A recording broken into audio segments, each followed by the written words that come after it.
السلام عليكم ورحمة الله تعالى وبركاته. مرحبا بكم معايا في وصفة جديدة. اليوم اخواتي غنشارك معكم الحلوى ديال العيد او حلوى الدوازاتاي. كتجي سهلة التحضير ولذيذة، كتبقى راقية جدا.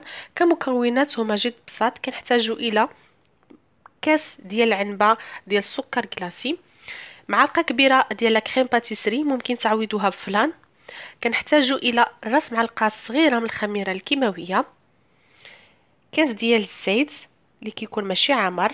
كنحتاجو ايضا الى 125 غرام ديال الزبده اللي كتكون بحراره المطبخ.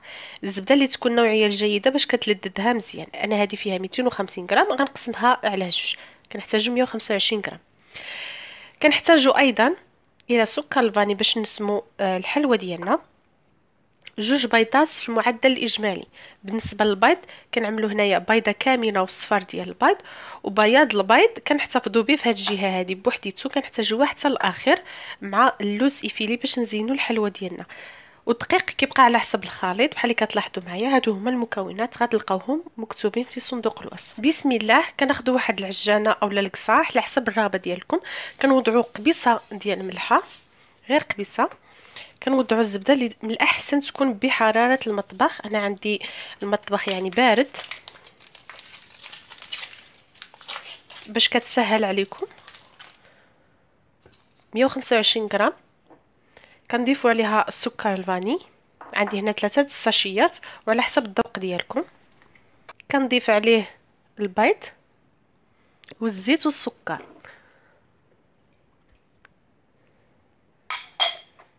بالاحسن وضعوا سكر كلاصي باش كتسهل علينا عمليه الذوبان، باش ما كيبقاوناش ديك يعني احسن من السكر الخشن، باش ما كيبقاوناش ديك الكويرات كيتغززوا في الحلوى.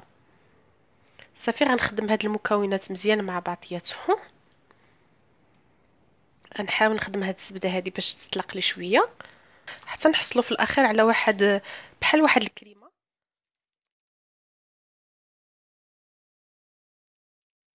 من بعد ما خلطت ديك المكونات دابا غنضيف لهم هاد النواشف هادو.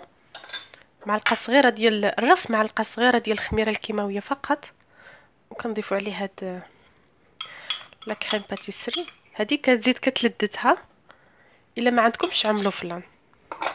صافي وغنضيف دقيق، والدقيق كيبقى على حسب الخليط.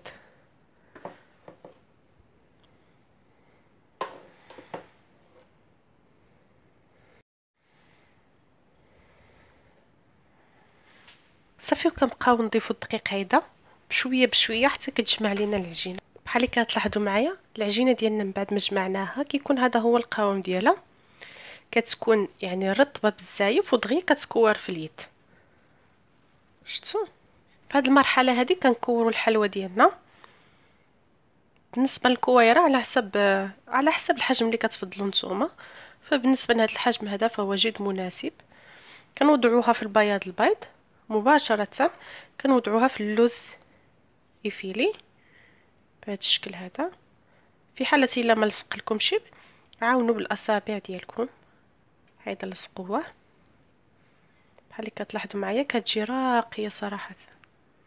انا غنستمر بهذا وكنوضعوها في البلاطو بحال اللي كتلاحظوا معايا. المهم انا غنستمر بهذه الطريقه هذه حتى غنسالي هذه الكميه. من بعد ما ساليت الكميه ديالي، الفران عندي ساخن مسبقا على درجه الحراره 170 من الاسفل ومن الاعلى. غندخل هذا البلاطو يطيب، وكل واحد كيعرف الطياب ديالو. وبالنسبه يعني في اخر فيديو نقول لكم شحال ديال الحبه اللي خرجت لي هاد المقادير اللي عطيت لكم. كيكون هذا هو الشكل النهائي ديال الحلوى. نتمنى الوصفه اليوم تنال الاستحسان ديالكم وتجربوها في البيوت ديالكم. شكرا لكم بزاف على حسن المتابعه.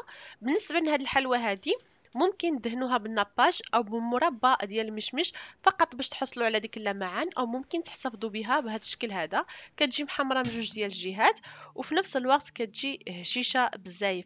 ما تنساوش الاشتراك والضغط على زر الجرس باش توصلوا دائما بجديد الوصفات، واللايك الفيديو الى عجبتكم الوصفه اكيد.